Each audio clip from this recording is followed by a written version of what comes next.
প্রতিবাদ করতে জানি। বিয়াটা কইলাই হয় বিয়া কিতের কিসের বিয়া কোন বিয়া তো বইয়া বইয়া খাম কি হরা মোহন আরে এরা কারা কোত্থেকে এলো মজার ঘটনা।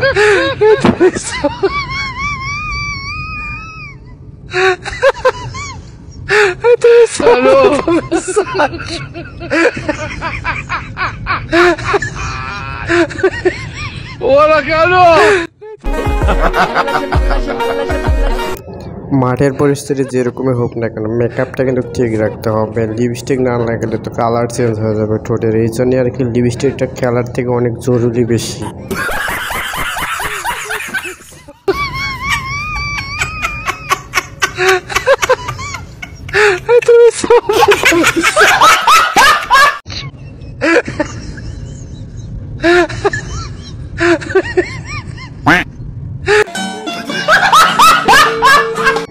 মানসিক খেলায় দেখবে না এদেরই আগে ঝগড়াঝাটি শুনবে কোনটা। আজকে এরকম কিছু অস্থির কর্মকাণ্ড নিয়ে আজকের এই এপিসোডটি তৈরি করানো হয়েছে। অবশ্যই সম্পূর্ণ ভিডিওটি দেখবেন।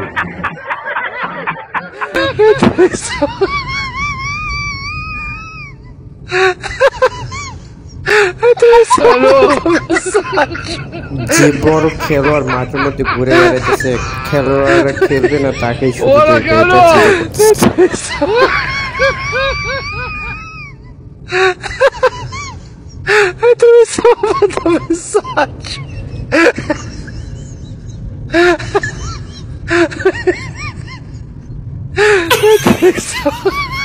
ভয় নেই মায়া মোরা প্রতিবাদ করতে জানি।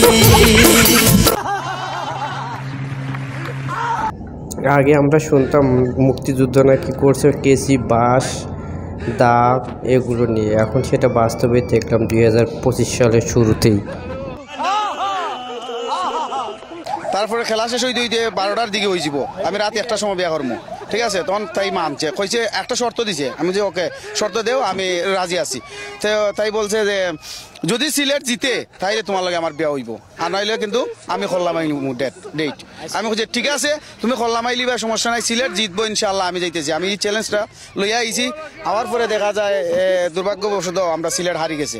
হারার পরে যখন আমি বাসাত গেলাম তখন কইলাম কিচ্ছু করার নাই, আমি মাফসাফ চাইলাম যে হয়তো সিলেট হারি গেছে, এখন তো আমরা বিয়াটা কইলাই হয় বিয়া কিতের কিসের বিয়া কোন বিয়া। এদের কাছে মনে হয় খেলার থেকে বিয়েটা বেশি জরুরি, না বিয়েটার থেকে খেলাটা জরুরি, এটাই আসলে এরা বুঝতে পারে না কোন জায়গায় যে কোন জায়গায় পেঁচটা বাজাই দিছে।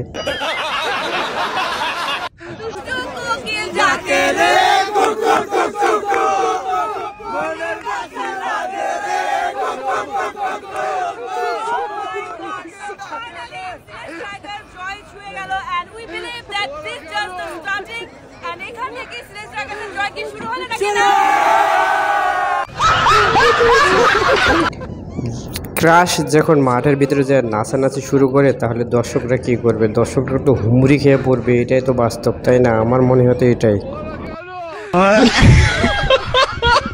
বাংলাদেশের বিড়িখুররা সবচেয়ে ধৈর্যশীল মানুষ। প্রতি বাজেটে যতই বিড়ির দাম বাড়ুক, কখনোই তারা প্রতিবাদও করব না, বিড়ি খাওয়াও ছাড়বো না।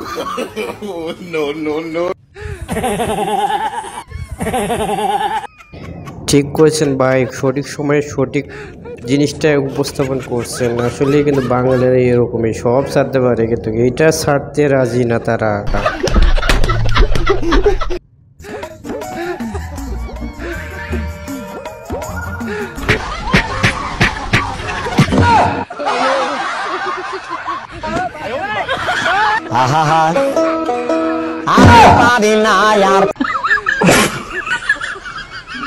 আমার বন্ধু ভুলবশত গেছিল বিউটি পার্লারে আর কি, নিজেকে একটু ফেসিয়াল করে বেশি সুন্দর দেখানোর জন্য। ভুলবশত চলে গেছে মহিলা বিউটি পার্লারে, এই জন্যে আর কি এই অবস্থা তার হয়েছে।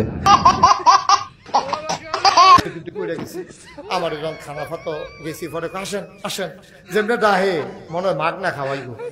আচ্ছা মাগ না খাও করতে হাজিয়া খাও। আমি গিয়ে বইছি পরে ম্যানেজার উঠতে চাই আসে না, তো হুজুর মাছের মাথাটা ইলিশ মাছ, এটা বড় মাছ, মাথাটা আমি নিজের হাতে ধুইছি পরিষ্কার করে, আপনি মাথাটা খান। আমার মনে পড়ছে তো মাথাত লাগাই দিয়ে আটকাতে লঞ্চ সাইডা দিতে আছে তো বুদ্ধিটা কিন্তু হেডলে আগাইতে আছে আমিও তো বুদ্ধি থিতেই গেছি আমি তো দেন মাথাটা দেন খাইয়া সারছি পরে মাথাটা বাইঙ্গা মাত্র অর্ধেকটা খাইয়া সারছি এমন সময় করতে দেন একটা দৌড় দিয়ে এখন লঞ্চ ছাড়ে দিতে আছে আমি ওই তাড়াতাড়ি খানা বাসা করতে লঞ্চ বইয়া বইয়া খায় আমি কি হর আমার